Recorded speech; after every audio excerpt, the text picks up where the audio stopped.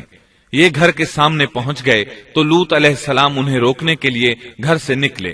ان سے فرمایا، اے میری قوم، تمہاری خواہش کے لیے میری بیٹیاں موجود ہیں، یعنی قوم کی عورتیں موجود ہیں۔ نبی قوم کا باپ ہوتا ہے، اس کی بیویاں قوم کی مائیں اور قوم کی عورتیں اس کی بیٹیاں شمار ہوتی ہیں، جیسا کہ سورہ ہود میں آتا ہے۔ کہنے لگے، اے میری قوم، میری یہ بیٹیاں تمہارے لیے پاکیزگی کا باعث ہیں، لہذا اللہ سے ڈرو اور مجھے میرے مہمانوں کے بارے میں رسوا نہ کرو۔ کیا تم میں کوئی بھلا شخص موجود نہیں؟ آپ کی بات کے جواب میں انہوں نے کیا جواب دیا؟ قرآن مجید میں آتا ہے، کہنے لگے، لوط، تو جانتا ہے تیری بیٹیوں یعنی قوم کی عورتوں سے ہمیں کوئی سروکار نہیں، ہم جو چاہتے ہیں تمہیں خوب معلوم ہے۔ لوط کہنے لگے، کاش میرے پاس کوئی قوت ہوتی یا میں کسی مضبوط پناہ میں ہوتا۔ لوط علیہ السلام کے پاس کچھ بھی تو نہیں تھا، صرف ان کی اپنی بیٹیاں ان پر ایمان لائی تھیں، یہاں تک کہ ان کی بیوی بھی کافر تھی۔ بخاری اور مسلم کی روایت ہے، نبی کریم صلی اللہ علیہ وسلم نے فرمایا، اللہ تعالی لوط پر رحمت فرمائے، وہ اللہ تعالی کی طرف پناہ لیتے تھے۔ مفسرین کا کہنا ہے کہ لوط علیہ السلام کے بعد اللہ نے جو نبی بھیجا وہ کسی اونچے خاندان اور قبیلے کا چشم و چراغ ہوتا تھا جو اس کی حفاظت کرنے کے قابل ہوتا تھا۔ لوط علیہ السلام کے ساتھ کوئی مددگار نہیں تھا۔ ایک دوسرے مقام پر اللہ تعالیٰ فرماتے ہیں، اور شہر کے لوگ خوش ہوتے ہوئے آئے۔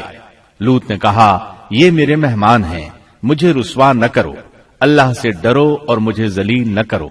انہوں نے کہا، کیا ہم نے تجھے جہان والوں کے بارے میں منع نہیں کیا؟ یعنی انہوں نے آپ کو تبلیغ وغیرہ سے بھی روک دیا تھا۔ لوط نے کہا، اگر خواہش پوری کرنا چاہتے ہو تو میری بیٹیاں یعنی قوم کی عورتیں موجود ہیں، ان سے کر لو۔ اے پیغمبر، تیری عمر کی قسم، وہ لوگ اپنی مدہوشی میں مست تھے۔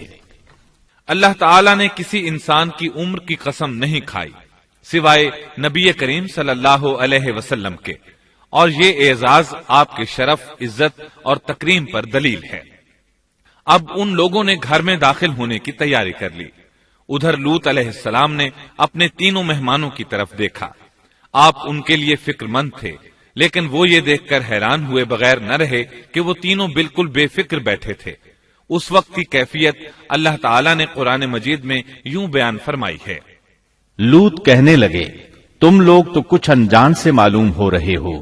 اس پر وہ کہنے لگے، ہم تو تیرے پاس وہ فیصلہ لائے ہیں جس میں اس قوم کو شک تھا، اور ہم تیرے پاس حق لے کر آ چکے ہیں، اور بے شک ہم سچے ہیں۔ سورۃ العنکبوت میں اللہ تعالیٰ فرماتے ہیں، فرشتوں نے کہا، اے لوط، نہ ڈر اور غم نہ کھا، یقیناً ہم تجھے اور تیرے اہل کو سوائے تیری بیوی کے نجات دیں گے، وہ پیچھے رہ جانے والوں میں سے ہوگی۔ ہم اس بستی والوں پر ان کے گناہوں کے سبب آسمان سے عذاب نازل کرنے والے ہیں۔ انہوں نے یہ بھی کہا، کہنے لگے، اے لوط، ہم اللہ کے بھیجے ہوئے فرشتے ہیں، یہ لوگ تجھ تک نہ پہنچ پائیں گے، یعنی تجھے تکلیف نہیں پہنچا سکیں گے۔ پھر ان میں سے ایک شخص نے اندر داخل ہونے کی کوشش کی۔ جبریل اٹھے، انہیں ایک ایسی ضرب لگائی کہ تمام کے تمام اوندھے ہو گئے۔ اس بارے میں اللہ کا فرمان ہے، انہوں نے لوط کو اس کے مہمانوں کے بارے میں پھسلانے کی کوشش کی تو ہم نے ان کی آنکھیں مٹا ڈالی۔ اللہ تعالیٰ سورۃ القمر میں فرماتے ہیں، فذوقوا عذابی ونذر، پس میرا عذاب اور ڈرانا چکھو۔ وہ دھمکیاں دینے لگے اور واپس جاتے ہوئے کہنے لگے، ہم تجھ سے کل نبٹ لیں گے۔ انہوں نے سزا محسوس بھی کر لی، لیکن پھر بھی توبہ نہ کی۔ اس وقت فرشتوں نے کہا، یقیناً ان کے وعدے کا وقت صبح کا ہے، اور کیا صبح بالکل قریب نہیں؟ صبح تک انہیں مہلت مل گئی۔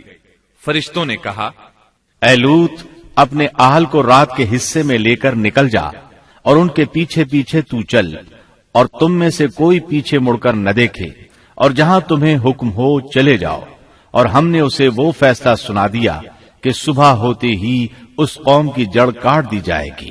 اسی طرح اللہ تعالیٰ سورۃ الشعراء آیت 170 اور 171 میں فرماتے ہیں، ہم نے اسے اور اس کے تمام اہل کو نجات دی سوائے اس کی بیوی کے جو پیچھے رہنے والوں میں سے تھی۔ سورۃ القمر میں اللہ تعالیٰ فرماتے ہیں، تمام ہلاک ہو گئے سوائے لوط کی آل کے، انہیں ہم نے صبح سحری کے وقت یعنی رات کے آخری حصے میں نجات دی، یہ ہمارا احسان تھا اور اسی طرح ہم شکر گزاروں کو بدلہ دیتے ہیں۔ چنانچہ لوط علیہ السلام نکل کھڑے ہوئے، ان کے ساتھ ان کی صرف 2 بیٹیاں تھیں، وہ بستی سے نکل گئے، پھر صبح ہوئی، روشنی پھیلنے لگی تو عذاب آ گیا، اور صبح سویرے ہی انہیں ٹھہرنے والے عذاب نے آ لیا، پس تم میرے عذاب اور ڈرانے کا مزہ چکھو۔ یہ عذاب کیسا تھا؟ جبریل علیہ السلام آئے، اپنا پر زمین کے نیچے داخل کیا، اس مکمل بستی کو اکھیڑا اور آسمان کی طرف اٹھا کر لے گئے۔ کہا جاتا ہے کہ فرشتوں نے اس بستی کے مرغوں کی اذان اور کتوں کے بھونکنے کی آوازیں سنی اور لوگوں نے فرشتوں کی تسبیح سن لی۔ جبریل علیہ السلام نے ایک چیخ ماری، سب بجھی ہوئی آگ کی طرح ہو گئے، پھر مکمل بستی کو پکڑ کر الٹا دیا، ہر ایک کے لیے آسمان میں پتھر تیار تھا، بہرحال اس کو زمین پر دے مارا۔ اللہ تعالیٰ سورہ ہود میں فرماتے ہیں، پس جب ہمارا حکم آیا تو ہم نے اس کا اوپر والا حصہ نیچے کیا اور ان پر کنکریلے پتھر برسائے جو تہ بتہ تھے، تیرے رب کی طرف سے نشاندار تھے اور وہ ان ظالموں سے کچھ دور نہیں تھے۔ سورۃ الحجر میں اللہ فرماتے ہیں، روشنی ہوتے ہی انہیں بڑے زور کی چیخ نے پکڑ لیا، پھر ہم نے اس کا بلند حصہ نیچے کیا اور ان پر کنکر والے پتھر برسائے۔ سورۃ الشعراء میں اللہ فرماتے ہیں، اور ہم نے ان پر ایک خاص قسم کا می برسایا، پس بہت ہی برا می تھا جو ڈرائے گئے ہوئے لوگوں پر برسا۔ یہ ماجرا بھی سراسر عبرت ہے، ان میں سے بھی اکثر مسلمان نہ تھے۔ بے شک تیرا پروردگار وہی ہے غلبے والا مہربانی والا۔ سورۃ النجم میں اللہ فرماتے ہیں، اور اس نے الٹائی ہوئی بستیاں گرا دی، پھر ان کو اس چیز سے ڈھانپا جس سے بھی ڈھانپا، مطلب یہ کہ ان پر پتھروں کی بارش برسائی، پس تم اپنے رب کی کون کون سی نعمتوں میں جھگڑو گے۔ یہ شخص بھی پہلے ڈرانے والوں کی طرح ایک ڈرانے والا ہے۔ اس طرح یہ بستی سدوم باہر مردار کے علاقے میں تہس نہس ہو گئی، اور اس کے آثار و نشانات قیامت تک کے لیے چھوڑ دیے گئے ہیں۔ ان نشانات کو اسی لیے باقی چھوڑا گیا ہے کہ سارا جہان ان کو دیکھ کر عبرت پکڑے، فحاشیوں سے باز آ جائے، خاص طور پر سب سے بڑی فحاشی جو قوم لوط کا عمل تھا اس سے باز آ جائیں۔ سیدنا لوط علیہ السلام کے اس قصے میں قرآن حکیم اور احادیث نبوی سے یہ بات ثابت ہوتی ہے کہ سیدنا لوط علیہ السلام جس قوم کی طرف مبعوث کیے گئے تھے وہ قوم اخلاق کے اعتبار سے بالکل ختم ہو چکی تھی اور اب اس کی اصلاح ناممکن ہو چکی تھی۔ اس قوم نے اپنے جرم کو جرم بھی نہیں سمجھا تھا، عام مقامات پر اعلانیہ بے حیائی کرنا ان کا مشغلہ تھا۔ یہ ایسا عمل تھا جس کی ماضی میں کوئی نظیر نہیں ملتی۔ مردوں کا مردوں سے اختلاط اور عورتوں کا عورتوں سے، یہ ایسا فعل تھا جو جنگل کے وحشی جانور بھی نہیں کرتے۔ یہی وجہ تھی کہ یہ قوم اپنے میں سے کچھ نیک لوگوں کو بھی برداشت نہیں کرتی تھی، وہ انہیں نیکی اور شرافت کی دعوت دیتے تھے، اسی لیے وہ ان کے سخت مخالف ہو گئے تھے۔ قرآن کریم نے اس قوم کے 3 بڑے جرائم کا ذکر کیا ہے، یہ کہ تم مردوں سے بدفعلی کرتے ہو، مسافروں کو لوٹ لیتے ہو، عام مجلسوں میں اعلانیہ فحاشی کرتے ہو۔ ان 3 گناہوں میں سے سب سے پہلا گناہ بدترین گناہ تھا۔ یہ گناہ اس قوم سے پہلے کسی نے نہیں کیا تھا، گویا وہ اس گناہ کو ایجاد کرنے والے تھے، اور یہ گناہ زنا سے بھی زیادہ شدید ہے۔ قرآن کریم اور احادیث کی روح سے اغلام بازی ایک بدترین گناہ ہے۔ احادیث میں اس گناہ کی مختلف سزائیں آئی ہیں۔ ایک روایت میں ہے کہ فاعل اور مفعول دونوں کو قتل کر دو۔ بستی سدوم عذاب کے نزول سے قبل کن حالات سے دوچار تھی، سورۃ الزاریات آیت 35 اور 36 میں یوں بیان ہوا ہے، پھر ہم نے ان سب لوگوں کو نکال لیا جو اس بستی میں مومن تھے، یعنی لوط علیہ السلام اور ان پر ایمان لانے والے. سو ہم نے اس بستی میں سوائے ایک گھر کے مسلمانوں کا کوئی گھر نہ پایا.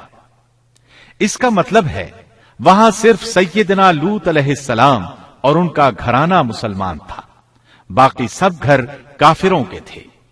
اللہ تعالیٰ کسی قوم کی مکمل تباہی کا فیصلہ اس وقت تک نہیں کرتے جب تک کہ اس قوم میں کچھ قابل لحاظ بھلائی موجود ہو، مگر جب قوم کا حال یہ ہو جائے کہ اس میں بھلائی آٹے میں نمک کے برابر بھی باقی نہ رہے، تو ایسی صورت میں اللہ کا قانون یہ ہے کہ نبی اور اس پر ایمان لانے والوں کو اپنی قدرت خاص سے کسی نہ کسی طرح بچا لیا جاتا ہے، اور باقی لوگوں کے ساتھ وہی معاملہ کیا جاتا ہے جو ہوش مند تاجر اپنے ٹوکرے کے گلے سڑے پھلوں کے ساتھ کرتا ہے.